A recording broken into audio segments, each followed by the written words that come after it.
Você está no canal Eu Estudo a Lição com o pastor Samuel Camilo. Hoje é domingo, dia 9 de outubro de 2022. E o tema que estudaremos na nossa lição da Escola Sabatina será Um Ser Vivente.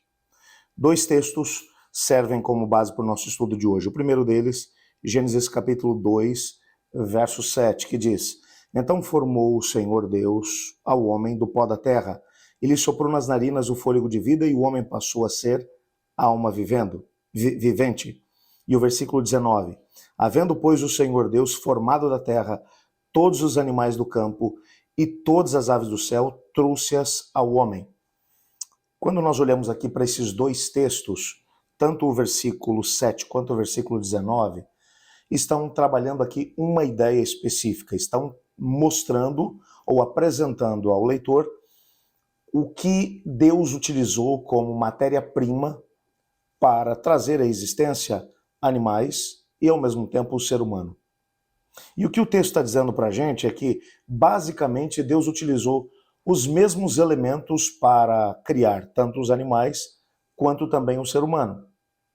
Antes que você tenha ideias pré-concebidas, espere até que nós terminemos aqui de poder desdobrar o que o texto está dizendo. O texto está mencionando aqui dois elementos que aparecem tanto no contexto da formação do homem como também dos animais. Veja aqui, por exemplo, o versículo 7. Então formou o Senhor Deus ao homem do pó da terra. Versículo 7. E o versículo 19.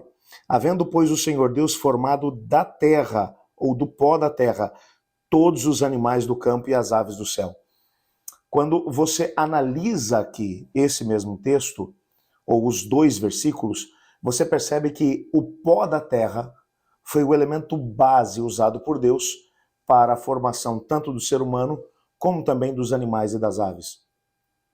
O mais interessante é que quando fazemos um estudo da composição química, tanto dos seres humanos como também dos animais, das aves, nós cobrimos que todos os elementos que se encontram na terra ou no pó da terra encontra-se também dentro do próprio ser humano.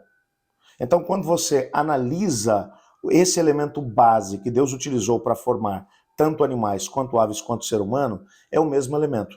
Em hebraico, não há a mínima dúvida, porque a palavra que vai aparecer para pó da terra em ambos os versículos é a mesma, é a palavra Adamá, que pode ser melhor traduzida como elementos da terra. E tomando Deus os elementos da terra, formou ao ser humano. E tomando o Senhor Deus o pó da terra, ou os elementos da terra, formou os animais e as aves. Essa é a ideia base. Há uma diferença quando você analisa isso tudo.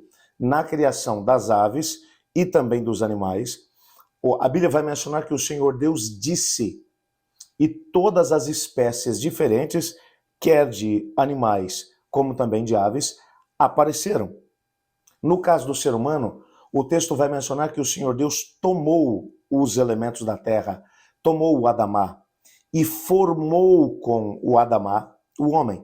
O que significa que a palavra que é utilizada ali, o Adamá, vem uma outra palavra agregada a ela, mencionando que o Senhor Deus tomou esses elementos da terra e deu forma.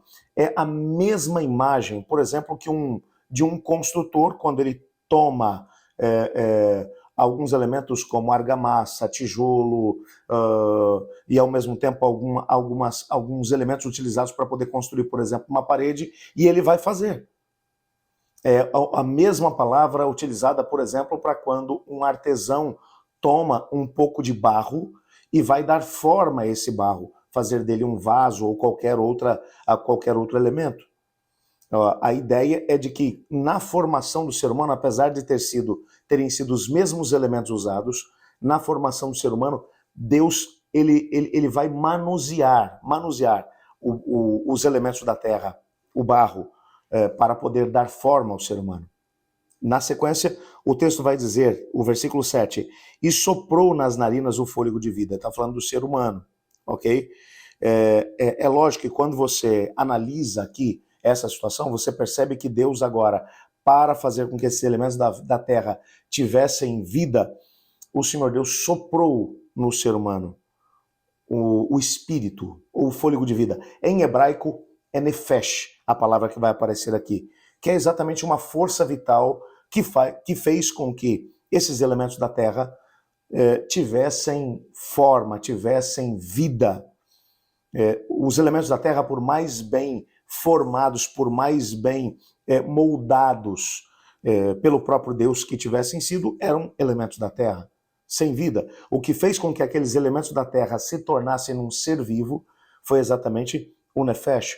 E então o texto vai dizer, e o homem passou a ser alma vivente. Aqui a palavra é nefesh hayah, que pode ser também traduzida como a nova versão transformadora já traz, e o homem se tornou um ser vivente. A ideia de alma vivente é a ideia do ser humano como um todo. Então você tem dois elementos. Você tem os elementos da terra, o Adamá, você tem o nefesh, que é o espírito ou o fôlego de vida. Quando você junta esses dois elementos, o resultado é um ser vivo, ou uma alma vivente, como traz a tradução Almeida, revista e atualizada, segunda edição, que é uma tradução que é muito utilizada no meio cristão hoje. E muitas pessoas vão pegar exatamente essa mesma frase, ou essa mesma ideia de alma vivente, para tentar trabalhar aqui a ideia de que essa alma, ela é imortal, que essa alma, ela tem uma vida, ela tem uma memória, ela tem uma existência que é eterna. Bem, quando você olha para isso, você tem um problema sério com essa leitura, porque se realmente a alma ela é eterna, se a alma é alguma coisa que transcende ao corpo, aos elementos da terra, então a gente tem que chegar à conclusão de que a alma já existia antes que o Senhor Deus formasse dos elementos da terra o ser humano. E não é isso que a Bíblia diz. O que a Bíblia vai dizer é que quando os elementos da terra, unidos com o nefesh, com o espírito, com o fôlego de vida, a junção desses dois elementos geraram uma alma vivente, ou um ser vivo, como já é traduzido na nova versão transformadora da Bíblia, uma tradução mais contemporânea da própria Bíblia, o que vai totalmente ao encontro daquilo que vai aparecer na Bíblia.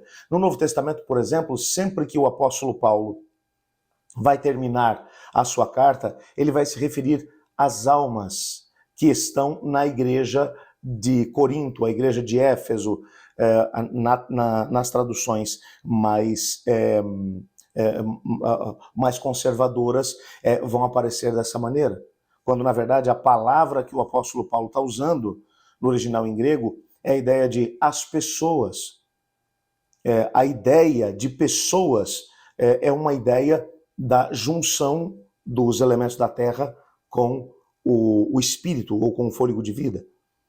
Nós veremos durante essa semana que não existe a mínima possibilidade de tentarmos tomar, portanto, a ideia de uma alma imortal e colocar dentro do texto da criação do ser humano.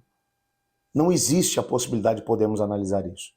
É claro que, como a lição de ontem, por exemplo, mencionou, existem muitas coisas sobre a própria natureza do espírito que nós não conhecemos. Mas o que a Bíblia vai deixar claro para a gente é que esse espírito, o poder de Deus que age dentro do contexto do ser humano, ele não tem vida no sentido de uma existência separada do próprio corpo. Mas é a junção do espírito com os elementos da terra que vai gerar um ser vivo. Assim como nós não somos capazes de poder compreender plenamente o amor de Deus, e Ellen White, no livro Educação, vai mencionar que durante toda a eternidade estudaremos esse amor e nunca conseguiremos esgotá-lo, existem muitos elementos no que diz respeito, ou muitos detalhes no que diz respeito ao espírito que não somos capazes de entender. Mas existem alguns que são muito claros no contexto bíblico. A ideia de consciência, a ideia de um ser humano pensante, ela só existe quando os elementos da terra são unidos ao espírito ou ao fôlego de vida. Aí então você tem um ser vivo ou uma alma vivente. Qualquer coisa fora disso não provém da Bíblia, a palavra de Deus, mas provém da mesma velha cobra que disse para Eva, certamente não morrerás. Vamos orar? Obrigado, Senhor, porque em Tua palavra descobrimos que o Senhor nos ama, que tem planos para a nossa vida e que ao mesmo tempo nos criou de uma maneira maravilhosa. Não somos capazes de compreender todos os detalhes a respeito disso. Mas muito obrigado pela certeza de que fomos criados à sua imagem e semelhança. Ajuda-nos a podermos entender esses aspectos e não ser enganados pelas mentiras da velha cobra chamada Diabo e Satanás. Pois em nome de Jesus que oramos. Amém. Eu estudo a lição. E você?